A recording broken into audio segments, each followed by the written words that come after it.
Because the threats we face to freedom, the threats we face to a just society are much more pervasive than they were just 10 years ago. I mean, think of what the left wants to do. What are their political aims? If they had just elected a couple more U.S. senators, they were going to pack the U.S. Supreme Court. They were going to make D.C. a state, so they'd have 2 radical left-wing Democrat senators for life. They were going to abolish the Electoral College so California could elect the president, and they wanted to federalize fraudulent ballot practices. Now, say what you want about that. That is not an agenda that very many American families are sitting across the dinner table from each other saying, oh man, I wish we could make D.C. a state, or I wish we could pack the Supreme Court. No, that's not what people have on their mind. They're concerned about gas prices, crime, the border, all the disorder around the world. That's what they're concerned about. They're doing that, though. The left wants to do that because their goal is not to make our country great. It's to marginalize the conservative half of the country. They want us to be powerless. They want us to be voiceless. They want us to be second-class citizen. And what are these ideological aims? The woke is the new religion of the left.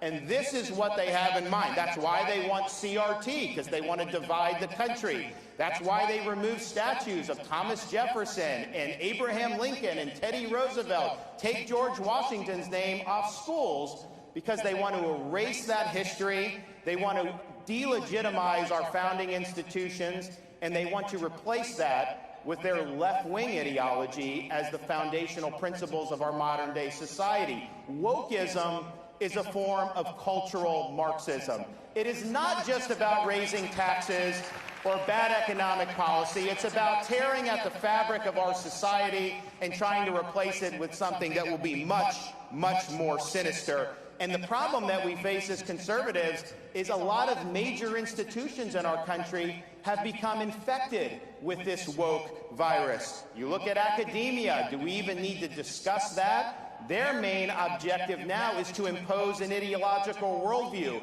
on the people that come through their universities. You look at corporate America.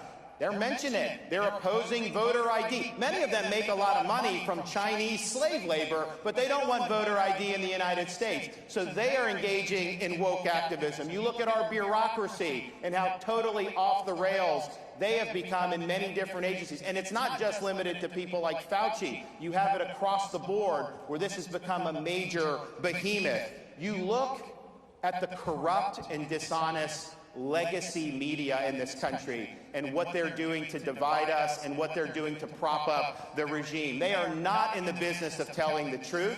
They're in the business of spinning partisan narratives to be able to benefit their side. They don't speak truth to power. They're defending the regime in power. And if you speak up, they come after you. They'll smear you. They'll defame you.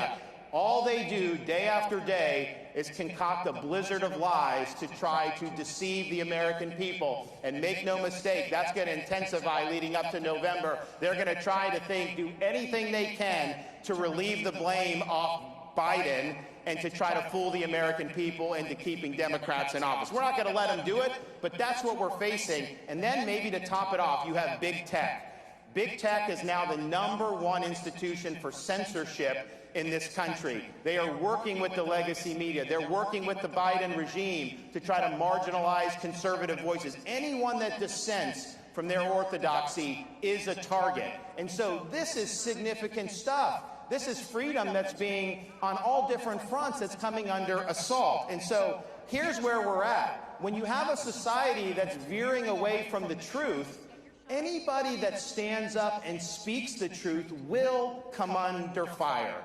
That is going to happen. And so in times like these, there is no substitute for courage.